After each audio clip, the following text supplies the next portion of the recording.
Pokoke wis jan nyenipol kae bolo.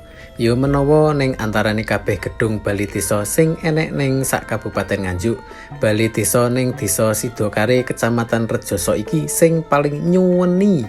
Bangunan sing digawe kantor desa lan balai pertemuan iki dibangun gawe konstruksi tradisional gabungake antarane budaya Jawa karo budaya Bali.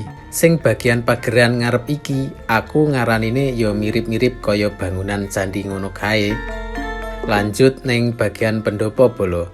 Wis jan ketok megahe, nyawang nyiwa, nyawang nengen, nyawang ngarep lan nyawang dhuwur, bek ukir-ukiran gawe nuansa tradisionale krasa banget.